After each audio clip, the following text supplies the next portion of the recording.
मेरा गांव झांसी से 60 किलोमीटर दूर है और मेरी ट्रेन का रिजर्वेशन झांसी से था। दिल्ली तक के लिए मैं अपने माँ बापूजी से मिलने गई थी। गांव से जल्दी निकल आई थी क्योंकि गांव से फिर झांसी आने के लिए साधन नहीं मिलता। रोडवेज बसें नहीं मिलती, प्राइवेट साधन ही मिलते हैं जो चलते कम और रुकते ज़्यादा हैं, और जब तक ठूस के ना भर लिए जाए तो चलने का नाम नहीं लेते। मुझे एक रोडवेज बस मिल गई थी झांसी तक के लिए, तो मैं 5 बजे ही झांसी पहुंच गई। फिर वहां से ऑटो में स्टेशन। मेरी ट्रेन रात 9 बजे की थी। मैंने सोचा अभी तो बहुत टाइम है ट्रेन के लिए, चलो कुछ किताबें ही खरीद कर पढ़ लेते हैं। मैंने मंजूर एहताशाम की सुख बरगद खरीदी, एक कोल्ड ड्रिंक और एक चिप्स का पैकेट खरीद कर वेटिंग रूम में पहुंच गई। वेटिंग रूम की ओर बेंचों में इक्का दुक्का लोग ही बैठे थे। मैंने किताब पढ़ना शुरू किया, लेकिन किताब बहुत इंटरेस्टिंग थी। मैं पढ़ती गई। मैंने अपना बैग सर से लगाया और बेंच पर लेटकर पढ़ने लगी।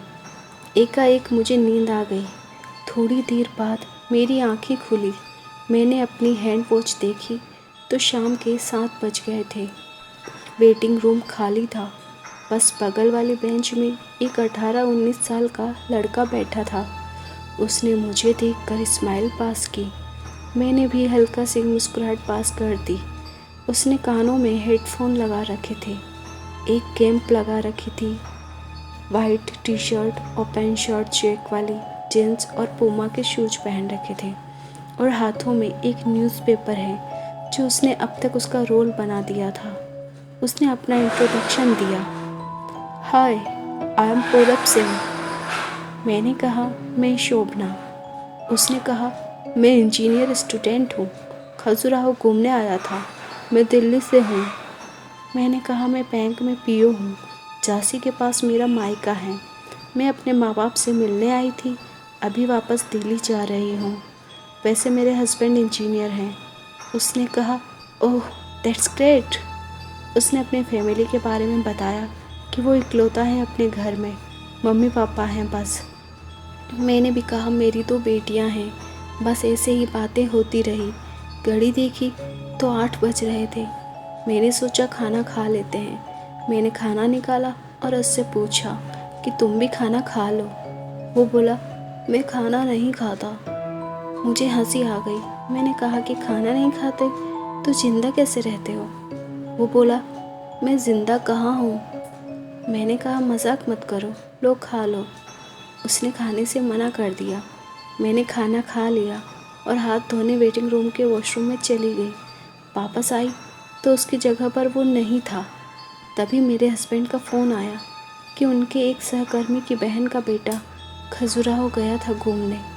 2 दिन के लिए कहकर गया था, 1 हफ्ता हो गए, अभी तक नहीं लौटा। इकलौता लड़का है। मैंने थोड़ी देर हस्बैंड से बातें करके फ़ोन काट दिया। वो अपना न्यूज़पेपर बेंच पर छोड़कर चला गया था। तभी एक आदमी उसी बेंच पर आकर बोला, बहन जी ये आपका है? मैंने कहा नहीं। फिर भी मन हुआ कि उस न्यूज़पेपर को ले लूं, और मैंने ले लिया। वो न्यूज़पेपर 2-3 दिन पहले का था, जिसमें एक गुमनाम इंसान के बारे में एक सूचना लिखी थी कि ये लाश हमें रेलवे ट्रैक पर मिली थी। इसके पॉकेट में आई कार्ड मिला जिसमें लिखा था इसका नाम पूरब सिंह है और इंजीनियरिंग कॉलेज दिल्ली का छात्र है। कॉलेज के पते की सहायता से पुलिस इसके घर वालों के बारे में जानने का प्रयास कर रही है। मैं वो खबर पढ़कर बाहर की ओर भागी उसे ढूंढने। देखा तो वो रेलवे ट्रैक पर खड़ा था और सामने से बहुत रफ्तार में ट्रेन आ रही थी। उसने मुझे बाय किया और जब तक कि मैं उसे रोक पाती ट्रेन उस पर चढ़ गई। लेकिन ट्रेन के गुजरने के बाद वहाँ कुछ भी नहीं था और वो ट्रैक के दूसरे साइड वाले प्लेटफॉर्म से बाय करते हुए गायब हो गया।